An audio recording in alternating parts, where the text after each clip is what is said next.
prenons des cas très pratiques, symptomatiques de cette insécurité en France.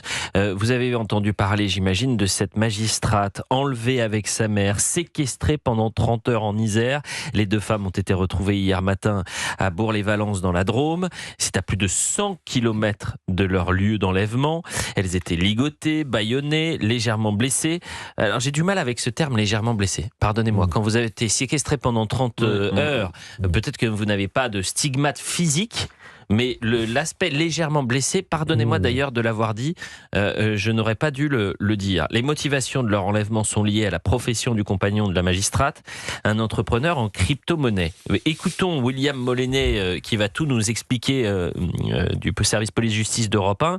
Et dans le studio d'Europe 1, nous sommes avec Pierre Noisa, président fondateur de Pemium, qui est une entreprise dans la crypto-monnaie. Vous l'avez fondée, cette entreprise, et il y a quelques mois, votre fille a subi une tentative d'enlèvement. C'était en mai 2025 et c'était en plein cœur de la capitale. On en parle dans un instant. Il dirige à Lyon une société de crypto-actifs. Dans la journée de jeudi, il a reçu un message de la part des ravisseurs qui réclamaient, selon les informations d'Europe 1, le versement d'une rançon d'1,6 million d'euros en bitcoin. Dans ce message, une photo de sa compagne et des menaces de mutilation si les fonds n'étaient pas rapidement mis à disposition. Les deux femmes, une magistrate de la cour d'appel de Grenoble et sa mère, ont été enlevées dans la nuit de mercredi à jeudi dans une petite commune de l'Isère. Au moins 3 individus sont entrés dans leur domicile avant de les kidnapper, de les faire monter de force dans un coffre et de prendre la fuite en voiture. Finalement, les deux femmes ont été retrouvées saines et sauves vendredi matin dans une rue du centre-ville de Bourg-les-Valences, à 90 km de leur domicile. Aucune rançon n'a été versée, une enquête a été ouverte. Les malfaiteurs sont activement recherchés. Pierre Noisa, vous êtes président fondateur de Pemium et je le disais, en mai 2025, votre fille subit une tentative d'enlèvement. Déjà, est-ce qu'on peut revenir sur cette séquence dramatique pour vous et ce moment où votre vie, en quelque sorte, a basculé ? On peut revenir, mais si vous voulez, je l'ai vécu surtout comme la suite d'une série d'événements qui déjà, à l'époque, on parle de 2025, s'enchaînaient. Plusieurs tentatives d'enlèvement qui ont frappé certains de mes collègues et confrères ou leurs associés. Donc, c'était pas, comme je l'avais dit à l'époque, c'était pas une surprise au sens que le gouvernement Macron, ces gouvernements successifs ont créé les conditions pour que ça arrive par le laxisme. Comme on dit, quand on est laxiste avec les criminels, on est cruel avec les innocents. Donc c'est pas de l'humanisme. J'entendais Madame Comines parler d'humanisme en disant que ça n'avait pas marché, mais je pense que moi je parle d'irresponsabilité. C'est pas de l'humanisme, c'est de l'irresponsabilité totale. En plus, il nous insulte en nous disant que c'est du brainwashing, comme vous l'avez dit. Il a osé dire que c'était des faits divers, alors qu'on a une succession de faits qui impliquent donc des mineurs, qui maintenant est avérée sur plus d'1 an, parce que ça a démarré en fait en 2025 et au début de l'année 2025. Donc on est sur, maintenant on va dépasser une année de cette série de faits qui impliquent des mineurs, donc qui sont les exécutants d'organisations criminelles. Ça s'inscrit dans une problématique plus globale qui est le narcotrafic. La France est en train, à mon avis, de devenir un narco-État. C'est pour ça que j'invitais le président à aller faire un voyage d'études au Salvador, qui est sorti de cette situation par la répression. Donc il y a sûrement des enseignements à tirer de l'expérience du Salvador et le président Bukele s'est exprimé de manière extrêmement intéressante sur ces sujets, donc il ferait bien de l'écouter. Donc voilà ce que je peux dire sur ce qui s'est passé et ce qui résonne aujourd'hui avec les événements qui ont eu lieu tout récemment avec un confrère donc, de la région Rhône-Alpes. Que vous connaissez ? On se connaît tous, en fait, donc je connais de nom, je ne le connais pas personnellement. Mais est-ce qu'entre dirigeants dans ce secteur de la crypto-monnaie, vous pouvez échanger, vous dire, bah oui, effectivement, aujourd'hui, on est des cibles, je te conseille de faire ça ou ça, alors, oui, bien sûr. D'avoir une sécurité rapprochée, peut-être même de quitter la France, que sais-je ? Il m'arrive d'avoir un garde du corps, effectivement, je vous confirme. On est à ce niveau. Même si M. Macron nous dit que c'est du brainwashing, nous, on sait que c'est du sérieux. Donc, il nous arrive de prendre un garde du corps, notamment quand on est sur des événements qui sont annoncés à l'avance et d'autres circonstances.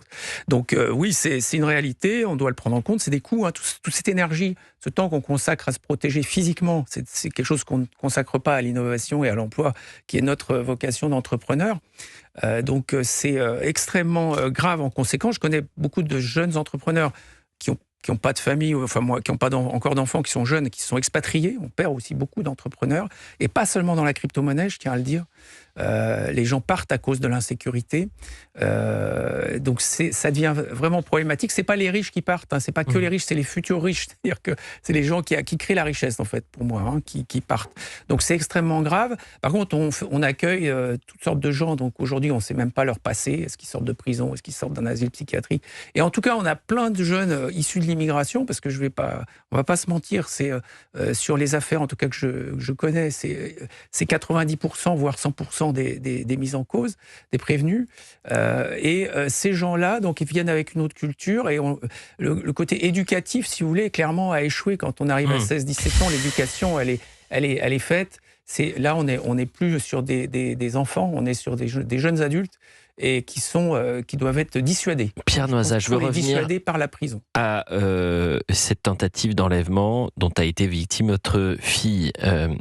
L'enquête est actuellement en cours, une procédure est en cours, pardonnez-moi.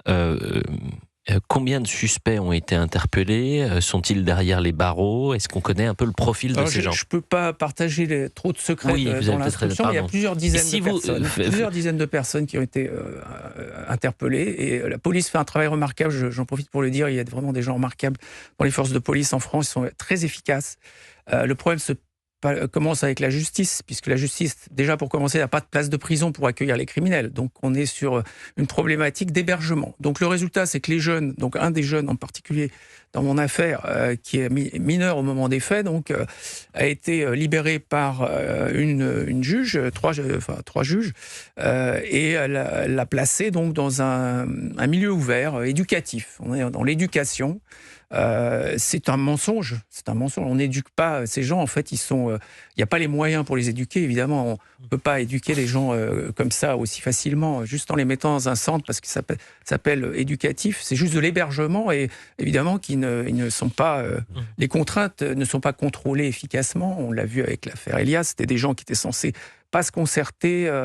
Eh bien, c'est eux qui ont commis l'assassinat du jeune Elias. Donc, on voit que ça ne marche pas, et personne n'a l'air de tirer les conséquences du fait que ça ne marche pas. Donc je pense que le président nous insulte en nous disant qu'il s'agit de faits divers, il nous insulte en nous disant que c'est du brainwashing. Je pense qu'il est temps effectivement que ça change. Alors je ne sais pas comment ça peut changer, mais j'ai quelques idées quand même. C'est aussi les questions qu'on souhaite poser aux auditeurs d'Europe 1. Je vous remercie d'être venu nous voir, Pierre Noizat, et parler aussi de cette insécurité. Vous êtes une cible privilégiée pour la grande délinquance, celle qui s'attaque aux dirigeants de sociétés liées à la crypto-monnaie. C'est une nouvelle forme de délinquance qu'on découvre, et en fait c'est là où c'est terrifiant, c'est que ce n'est pas la cible directe.